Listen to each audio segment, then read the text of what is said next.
Okay, this video I'm going to be talking about 5 things you're going to experience during a level up. The first thing you're going to experience during a level up period, a period of expansion in your life, is isolation. You're going to notice that either by choice or by happenstance that you're going to be isolated from, either your family or friendships. You're going to notice that everyone is either intensely busy or they're not responsive, or you make plans and they just fall through, and you begin to question yourself. You'd be like, man, like, why do I feel so isolated? Why do I feel so alone? And reality is, in order for the universe to reveal certain things to you, you need to be by yourself. You need to be in a space where you're receptive to messages from the universe. And more often than not, when we have a lot of people around us, when we're in a relationship, when we have all these things going on, the last thing that you want to do is to be introspective and listening to messages that the universe is trying to send you. It's the last thing you want to do. For a period of time as well, because like when you've been hanging out with a lot of people and then you're suddenly alone, your mind is still going to be bouncing off all of those experiences. You're going to be thinking about, oh man, that party was so sick. Oh man, I had such a great time with her on this date, this, that, and the third. And all these things are going to be in your subconscious, right? Your subconscious is going to be pulling from them. That's why an isolation period, it's not just like for a week, right? If you're isolated for a week, man, it's quite weak. 2 weeks, quite 2 weeks. An isolation period, like it's prolonged, bro. You notice it, you're like, damn, like, oh, girl hasn't hit me up in like 3 months, like, and we were cool, we were chilling, we were vibing out, and I just been like feeling super isolated, and I don't even understand why. Yeah, man, you're about to go through an awakening, a level up, a spiritual download. The second one is you notice that there could be conflicts arising in your interpersonal relationships that you're not responsible for. So you notice that like you're just like, yo, like, why is it that like I get around this person and their energy is off? Or I feel like me and this person just haven't been on the same page that we were on 2 weeks ago, or 3 months ago, or 4 months ago. And of course, guys, like, you're going to have conflicts in all of your relationships because we're humans, we disagree on certain things. But what I'm saying here is it's something that feels specific, something that feels intense, or something that feels like, yo, this is prolonged, or this is something out of the ordinary. Like, I'm just noticing that, like, there's this like energy of antagonism coming from so many people around me, right? And you're like unsure about what to do about it. Isolation, you're gonna notice like restlessness or antagonism from people close to you. One thing is what you're gonna notice an increase in dreams and visions. And this is also like one of the benefits of even having a spiritual awakening, is that your intuition, your inner teacher grows, which means that like your connection to life, your connection to source energy, the universe, God, Yahweh, Jesus, whatever you decide to call or classify that higher version of life, that will begin to talk to you more. So you begin to have more dreams. You begin to have a clear understanding of your purpose. You begin to have a clearer or deeper knowing of who you are, knowing yourself deeper.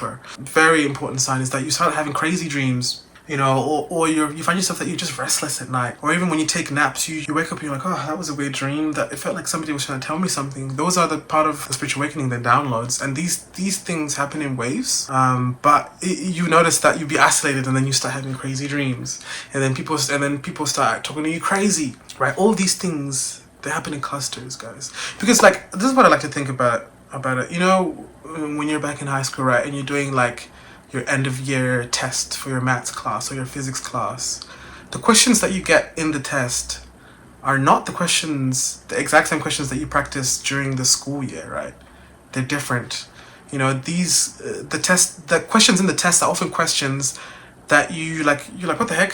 I don't really understand, but I can draw from everything that I've learned, and I can piece together the knowledge. I can apply all the knowledge I've learned, and it becomes wisdom, right? It becomes wisdom because this is a new situation that I'm in.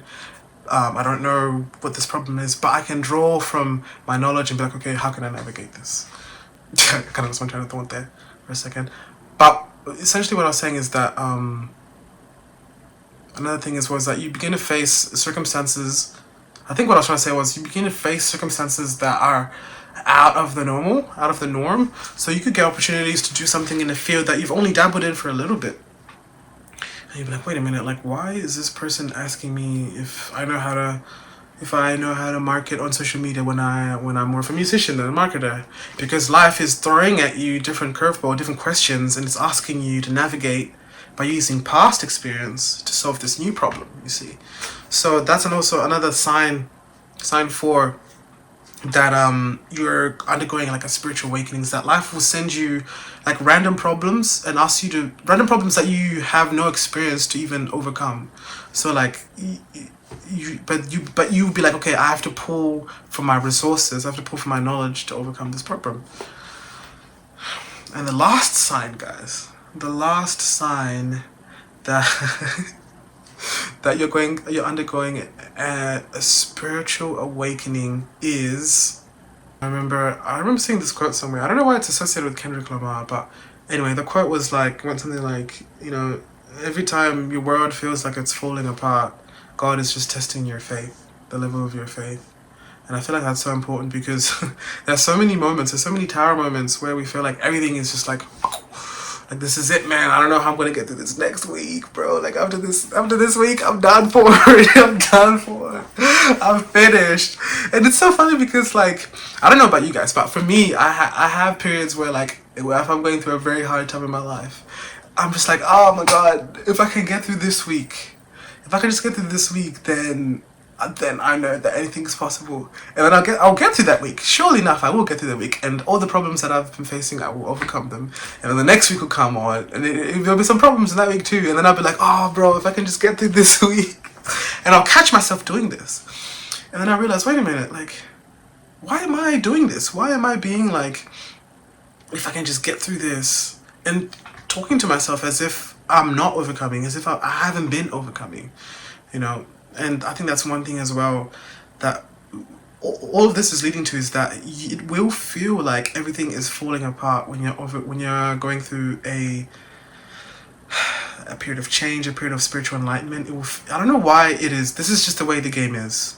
This is just the way that the life has been designed to work. When you level up, it feels like everything is falling apart. When life is asking you to grow, asking you to do more, it feels like you're doing the wrong thing, or it feels like, man, it feels like everything's just gonna fall apart next week, and I'm just gonna be up out of here, you know.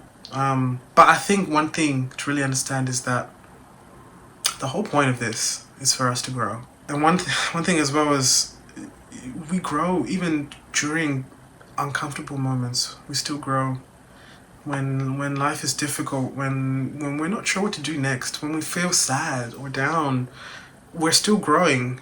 Although it's uncomfortable, you know, plants don't just grow when it's sunny. They have to grow when it's raining as well. But yeah, this is my second video, guys. Thank you so much for watching. Stay tuned for more. Peace.